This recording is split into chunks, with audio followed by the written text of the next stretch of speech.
buat pemirsa yang ada di rumah ini, Aziz sudah bersama dengan masyarakat Kota Pekalongan. Kita minta waktunya sebentar ya Pak ya. Oke deh, kita kenalan dulu Pak. Ini dengan Bapak siapa Pak? Pak Eko. Pak Eko. Pak Eko di sini ngapain Pak? Sini Pak, sini. Wih, nongkrong-nongkrong. Nggak apa-apa, sama Pak Eko aja nggak apa-apa. Oke, Pak Eko lagi nongkrong-nongkrong di Pasar Darurat Banjarsari Kota Pekalongan terletak di Sorogonen. Oke Pak Eko tahu nggak apa yang dinamakan dengan keluarga sehat? Keluarga sehat, keluarga yang normal lah. Keluarga sehat, keluarga yang normal. Nah, keluarga normal seperti apa kalau menurut Pak Eko? Dari segi ekonomi, Dari dari ekonomi, finansial terutama ya. finansial. Terus ada lagi? Ya macam-macam mas, banyak. Banyak ya Pak Eko ya. Pak, Apalagi kalau dapat itu berat. Disensor ya editor ya. Oke, Pak Eko, kalau Pak Eko sendiri keluarga di rumah sudah yakin menjadi keluarga yang sehat apa belum nih Pak Eko? masih berusaha. Masih berusaha ya. Semoga menuju keluarga yang sehat ya Pak Eko ya. Boleh. Maaf. Ibu, kenalan dong dengan Ibu siapa ini? Ibu Aminah. Ibu Aminah. Ibu Aminah di sini lagi ngapain? Sini Bu, sini Bu. Ibu Aminah di sini lagi ngapain Bu? Tidak bisa dongeng. Tidak bisa nongeng tapi barusan berbicara. Oke, nggak apa-apa, Bu Aminah sini sama Aziz ya. Bu Aminah, Bu Aminah mungkin ini nggak tahu nggak pengertian keluarga sehat. Keluarga sehat yang sehat alhamdulillah waras. Keluarga sehat ya sehat alhamdulillah waras, jaya 17 Agustus tahun 45 merdeka. 17 Agustus tahun 45. Bu Aminah tahu nggak ciri-ciri keluarga sehat itu seperti apa? Ya, Bisa makan 3 kali 4 kali. Alhamdulillah. Kemudian jangan lupa sholat 5 waktu. Nggih, kemudian jangan lupa baca Yasin surat tahlil. Ini konsep sehat dari mana pemirsa ya? Bu Aminah ini pertanyaan terakhir. Menurut Bu Aminah, keluarga di rumah, keluarganya Bu Aminah sudah termasuk kategori keluarga sehat apa belum? sehat semua. Sehat semua, alhamdulillah waras ya Bu ya. Jadi yang penting bisa nafas, bisa beraktivitas, itu sehat pemirsa. Bu Aminah sebenarnya pengen tahu nggak sih penjelasan dari narasumber yang jelas dan detail mengenai keluarga sehat itu seperti apa? Penasaran kan? Langsung saja yuk kita saksikan. Ini dia, check it out. Keluarga sehat di sini ditentukan dari pengertian bahwa keluarga di sini merupakan unit terkecil dari masyarakat. Biasanya keluarga terdiri dari ibu, ayah, anak, ataupun dapat juga nenek atau kakek. Sehingga untuk mengetahui derajat kesehatan suatu masyarakat, ditentukan bahwa di keluarga itu semua anggota keluarganya harus dalam kondisi sehat. Oke, Bu Tias bisa dijelaskan dan disebutkan secara detail apa sih indikator-indikator bisa dikatakan keluarga sehat? Silakan. Ya, indikator keluarga sehat ada 12 indikator yang harus dipenuhi di semua keluarga. Yang pertama yaitu jika keluarga itu mempunyai pasangan usia subur sehingga harus mengikuti program KB. KB di sini bisa diikuti oleh suaminya atau istrinya. Kemudian yang kedua, jika keluarga itu ibunya bersalin, itu harus bersalin di fasilitas pelayanan kesehatan. Jadi kalau dulu program zaman dulu boleh bersalin di rumah, itu asalkan mengundang bidan, gitu. Kalau sekarang tidak boleh. Semua persalinan harus di fasilitas pelayanan kesehatan. Kemudian kalau keluarga mempunyai bayi tersebut harus mendapatkan ASI eksklusif.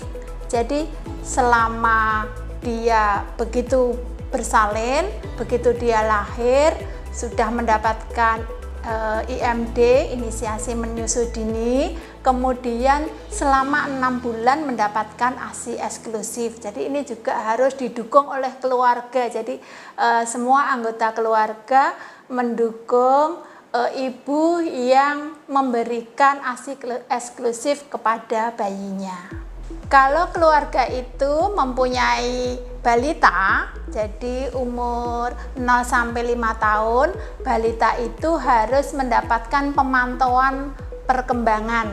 Jadi bisa mengikuti posyandu yang sudah dilaksanakan biasanya di masing-masing RT atau RW ataupun bisa dilakukan pemantauan pertumbuhan dan perkembangan di puskesmas ataupun di dokter, sehingga semua balita itu mendapatkan pemantauan perkembangan.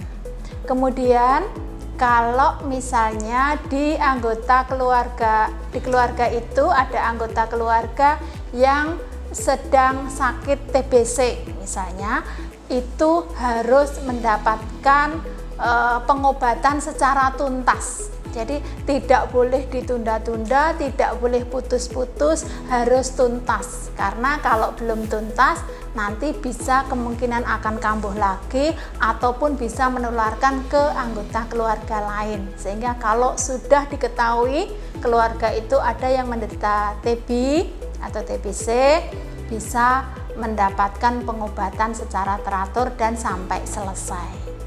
Kemudian kalau anggota keluarga itu ada yang umur lebih dari 15 tahun, itu bisa mendapatkan pengukuran tensi. Jadi diharapkan kalau keluarga yang 15 tahun ke atas sampai dengan lansia gitu nggih, bisa dilakukan pengukuran tensi secara teratur sehingga bisa diketahui kalau menderita hipertensi itu bisa langsung diobati atau bisa dengan pola hidupnya bisa diatur sehingga tidak terkena hipertensi. Kemudian jika di keluarga itu ada anggota keluarga yang menderita DM, sehingga harus mendapatkan pengobatan secara teratur. Jika di keluarga tersebut ada penderita gangguan jiwa, maka harus mendapatkan pengobatan teratur sehingga bisa terkontrol.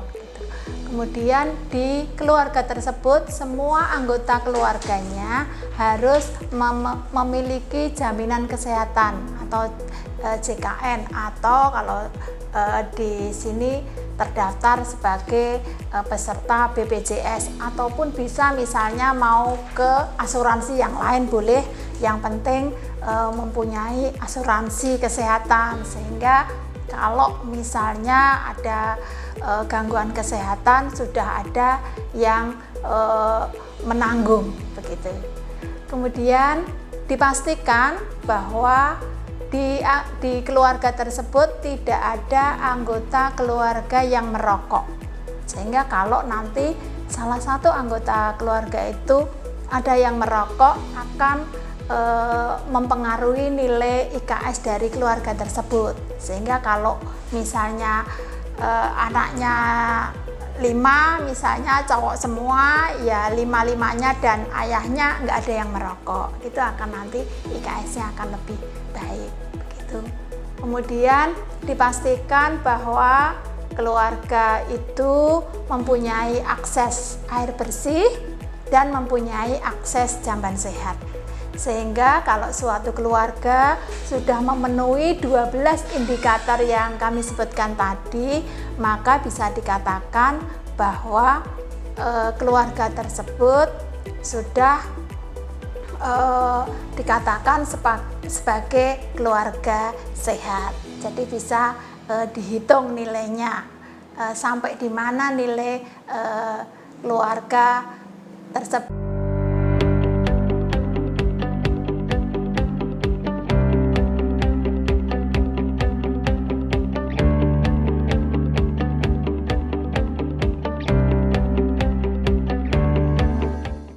Oke, buat pemirsa yang ada di rumah, ini demi pemirsa yang ada di rumah ya, Aziz panas-panasan ke Pasar Sorok Genen, pengen wawancara Ibu. Assalamualaikum Ibu, ikut ngobrol nggak apa-apa ya? Apa Mbak? Oke, Embi, ganteng kayak gini, rambut cepat dipanggil Embi ya pemirsa. Oke pemirsa, ini Aziz kenalan terlebih dahulu. Ibu dengan Ibu siapa? Mariama. Ibu Mariama, ini dulu ibunya ini ya biduan ya? Boten. Tidak ternyata pemirsa. Oke, Bu Mariama di sini lagi ngapain ini? Lagi minum pemirsa ya. Ini kalau nggak salah lagi minum susu ya. Boten. Oh, ini minum teh pemirsa. Warnanya coklat, bisa jadi susu ya. Bu Maryamah ya. Iya. Oke, Bu Maryamah tahu nggak sih pengertian keluarga sehat? Boten, Mas. Mboten ngerti. Oke, Bu Maryamah tahu ciri-ciri. Omega biwitana. Ditanyain apa, jawabnya apa? Tidak apa-apa. Kita maklumin, kita hormatin ya. Kemudian Bu Maryamah tahu nggak ciri-ciri keluarga sehat? Boten. Mboten juga, alhamdulillah. Bu Maryamah sehat? Sehat. Alhamdulillahirobbilalamin. Semoga sehat selalu ya Bu Maryamah ya. Bu Maryamah penasaran nggak sih sebenarnya apa tuh namanya pengertian keluarga sehat dan juga all about tentang kesehatan di keluarga? Penasaran? Boten. Oh iya, alhamdulillah semuanya sehat, itu yang paling penting ya. Oke, Ibu, dengan Ibu siapa? Ibu Nahnung Ibu Nahnung. Ibu ngadep sini dong. Ibu Nahnung di sini lagi ngapain nih? ini mau pulang Mau pulang. Pulangnya kemana Bu Nahnung? Wira Desa. Wiradesa. Digoyang nggak nih Wiradesanya? Oke, Bu Nanung. Aziz pengen tahu nih, pengen tanya sama Bu Nanung. Bu Nanung tahu nggak sih pengertian keluarga sehat? Menurut Bu Nanung? Keluarga sehat ya berarti yo. Keluarganya kayak gimana? Yo sing sehat kabeh berarti. Nah, sehat walafiat. Bener ya Bu Nanung ya? Oke, Bu Nanung biasanya bisa dikategorikan keluarga sehat itu ciri-cirinya seperti apa kalau menurut Bu Nanung? Ciri-cirinya yo orangnya yo apik-apik kabeh orangnya. Bagus semuanya. Terus Yo. makan sehari 5 kali. Yo enggak. Oh, enggak juga ya, iya benar. Yo. 3 kali, kalau 5 kali kebanyakan ya Bu Nanung ya. Iyalah. Iya. Terus kalau umpamanya di keluarga Bu Nanung sendiri, menurut Bu Nanung sudah terkategori atau termasuk keluarga sehat apa belum? Iki sih dora sehat terus terang. Dolor panas kok Bu Nanung. Tan Lara apa Bu Nanung? kudune operasi aku ki sik padha bae. Kaya men sik kudune operasi kan Bapak. Oh iya, kita doakan semoga cepat sembuh ya Bu Nanung ya. Oke, buat pemirsa yang hadir, Pak. Namanya juga di pasar ya pemirsa. Jadi kita agak menyelinap Ibu ini nyuwun sewu ya Bu ya. Saya mau wawancara Mbak yang cantik satu ini, Masya Allah. Ini boleh kenalan terlebih dulu dengan Mbak siapa? Murni. Mbak Murni, semurni hatinya. Bukan lagi. Mbak Murni di sini lagi ngapain? Ini lagi bantuin ibu jualan. Luar biasa, karena surga di telapak kaki Ibu ya. Nah, telapak kaki Bapak ada apa Mbak Murni? Ada uang. Iya. Oke Mbak Murni, Aziz mau tanya nih Mbak Murni. Mbak Murni tahu nggak sih pengertian dari keluarga sehat? Keluarga sehat itu keluarga yang terbebas dari segala penyakit Terus? dan apa ya? Dan cuannya banyak, mau rekreasi kemana saja bisa. Oke, Mbak Murni, kalau Mbak Murni tahu nggak sih ciri-ciri dari keluarga sehat itu apa saja? Apa ya? Makan sehari 80 kali. Obesitas dong pemirsa. Apa kalau menurut Mbak Murni? Makan 3 kali sehari, Terus? menjaga kebersihan. Udah sih itu. Udah ya, jangan lupa puasa Senin Kemis. Biar pahala semakin segunung. Mbak Murni, last question ataupun pertanyaan terakhir, menurut Mbak Murni, keluarga Mbak Murni ini udah sehat, sudah terkategori keluarga sehat apa belum? Sudah dong. Sudah ya. Oke, Mbak Murni penasaran nggak sih sebenarnya penjelasan dari narasumber ataupun ahlinya keluarga yang sehat itu seperti apa sih? Penasaran kan? Langsung aja yuk kita saksikan. Check it out. Oke, Bu Dias bisa dijelaskan ataupun bisa dijabarkan masing-masing indikator tadi yang sudah disebutkan. Silakan. Iya, dari 12 indikator tadi biasanya dihitung, gitu ya, dihitung. Di situ ada angka namanya indeks keluarga sehat. Jadi ada aplikasinya. Kalau petugas itu cukup bertanya, misalnya ada survei begitu yang sudah diawali di Kota Pekalongan sejak tahun 2017, ada survei IKS, hasilnya masing-masing keluarga dimasukkan ke program, kemudian akan muncul nilai IKS-nya, indeks keluarga sehat di masing-masing keluarga itu. Gitu. Kalau misalnya di keluarga itu nilainya 0 sampai 5, begitu dianggap keluarga itu belum sehat. Gitu, okay? Kemudian kalau nilai IKS-nya 5 sampai 0,5 sampai 0,8 begitu dinyatakan sebagai keluarga prasehat. Kalau nilai IKS-nya lebih dari 0,8 baru dikatakan keluarga itu keluarga sehat gitu. Jadi ada programnya, ada aplikasinya, jadi petugas tinggal memasukkan kalau misalnya di keluarga itu apakah ditanya oleh petugas apakah mengikuti program KB, misalnya iya berarti nilainya 1. Kemudian apakah memberikan ASI eksklusif, iya nilainya 1. Tinggal memasukkan ke aplikasi, nanti di situ diolah muncul keluarga ini masuk di atau nilai IKS-nya berapa begitu. Jadi semua keluarga misalnya di RT ini ada 30 keluarga, kemudian IKS RT itu juga bisa dilihat. Kemudian bisa juga dilihat IKS masing-masing kelurahan, IKS masing-masing kecamatan, sehingga bisa dilihat nilainya seperti itu sampai dengan IKS di masing-masing kabupaten kota gitu. Jadi itu yang menjadi indikator biasanya kita nilai daerah tersebut atau kecamatan tersebut atau kabupaten kota tersebut indeks keluarga sehatnya seberapa. Jadi bisa dilihat dengan aplikasi yang sudah ditetapkan oleh kementerian. Oke. Bu Tias, aplikasi tersebut apakah bisa diakses secara langsung oleh masyarakat dan juga apakah bisa di-download secara pribadi? Biasanya kalau aplikasi IKS ini yang bisa akses petugas puskesmas. Jadi kalau kami di Dinas Kesehatan juga cuman bisa melihat rekapannya. Yang mempunyai akses biasanya petugas puskesmas. Jadi memang sudah dilatih untuk entry masing-masing nilai keluarga itu, kemudian diakses oleh puskesmas yang sudah diberi password sendiri begitu. Kalau di Dinas Kesehatan Kota paling untuk melihat rekapannya di masing-masing kabupaten kota atau bisa dilihat per kecamatan.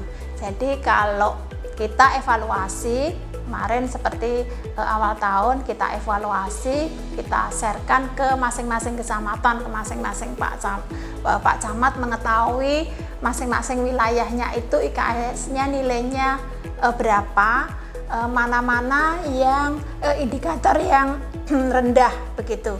Kalau kemarin di awal tahun untuk yang indikator terendah biasanya di Kota Pekalongan kemarin hasil evaluasi di masing-masing kecamatan yaitu perilaku merokok, kemudian program KB dan keikutsertaan dalam jaminan kesehatan.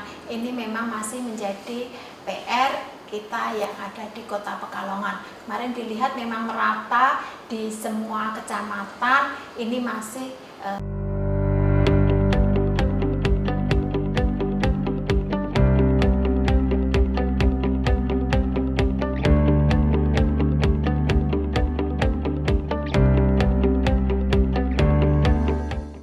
Oke, Bu Tias bisa dijelaskan cakupan capaian untuk bulan Juli di Kota Pekalongan sendiri untuk keluarga sehat sudah sampai berapa sih? Silakan.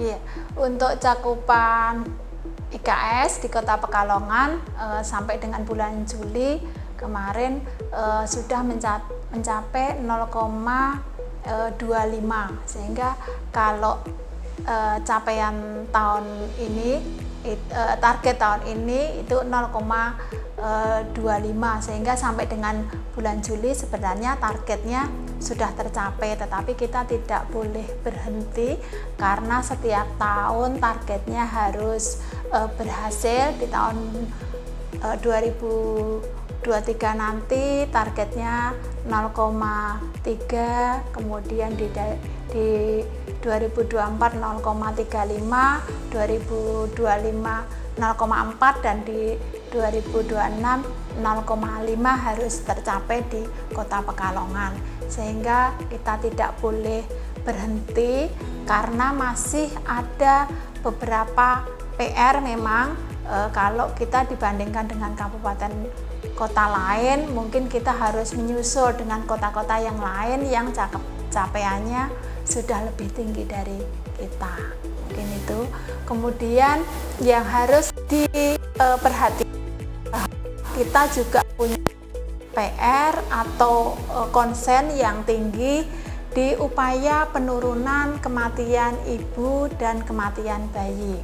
Jadi tadi disampaikan beberapa indikator yang harus dicapai, itu juga saling mempengaruhi gitu ya. Ibu bersalin harus di tempat pelayanan kesehatan dan memastikan bahwa ibu hamil di Kota Pekalongan pastikan harus sudah mempunyai jaminan kesehatan. Jadi nanti kalau misalnya ada penyulit atau ada masalah dalam persalinannya gitu, sudah tidak mikir-mikir lagi biayanya. Jadi kalau perlu rujukan harus segera dirujuk, karena pada saat melahirkan itu hitungannya adalah tidak menit lagi tetapi detik gitu ya. Semakin cepat mendapatkan pelayanan kesehatan akan semakin baik, sehingga untuk pembiayaan diharapkan sudah tidak ada kendala lagi. Jadi ibu yang masih dalam kehamilan sebelum bersalin, pastikan semuanya harus sudah mempunyai jaminan kesehatan. Tias, bisa berikan pesan untuk masyarakat Kota Pekalongan untuk tentunya menuju keluarga yang sehat, silakan. Ya, untuk di Kota Pekalongan tadi sudah kami sampaikan beberapa PR-nya, yaitu memang kita masih banyak yang perilaku merokok. Ini memang betul PR-nya tidak cuman untuk kita, tapi juga harus untuk keluarga kita, terutama di lingkungan kita, lingkungan kerja, lingkungan sekolah, yang memang di situ disebutkan bahwa beberapa kawasan yang harus dipatuhi tidak boleh merokok, satunya lingkungan kerja, sekolah, fasilitas umum, itu tidak boleh ada asap rokok. Itu bisa dipahami oleh kita semua masyarakat Kota Pekalongan. Kemudian untuk yang program KB yang masih menjadi PR, memang ini sebenarnya kalau program KB itu merupakan PR-nya Pantura gitu. Memang semua daerah biasanya PR untuk cakupan program KB, tetapi kita tidak boleh patah semangat bahwa semua pasangan usia subur di Kota Pekalongan, kalaupun sudah tidak dalam program untuk lagi menambah momongan gitu, dipastikan dalam keadaan atau sudah pasang KB gitu ya, sudah pasang alat kontrasepsi. Oke, buat pemirsa yang ada di rumah, ini sekarang Aziz sudah diangkut jurusan Pekalongan ke Junguni ya. Jadi tidak terasa nih pemirsa, kita harus pamit undur diri dari hadapan pemirsa yang ada di rumah. Tadi kita sudah mendengarkan penjelasan tentunya dari narasumber yang tentunya berkompeten, kemudian juga pemirsa sudah mengetahui ya, ternyata banyak masyarakat Kota Pekalongan yang belum mengetahui apa sih sebenarnya keluarga sehat, kemudian juga indikator-indikator ataupun ciri-ciri dari keluarga sehat itu seperti apa. Harapannya adalah semoga dengan adanya tayangan seperti ini bisa mengedukasi pemirsa yang ada di rumah yang tadinya belum tahu menjadi tahu, dan semoga yang sudah tahu bisa mengaplikasinya di dalam keluarga sehingga Kota Pekalongan terbebas dari keluarga yang tidak sehat. Alhasil keluarga yang ada di Kota Pekalongan semuanya bisa sehat. Amin ya rabbal alamin. Dan akhir kata, Aziz Mahendra pamit undur diri. Jangan sampai lupa untuk terus saksikan program Nara Sehat hanya di Batik TV. Wassalamualaikum, sampai jumpa.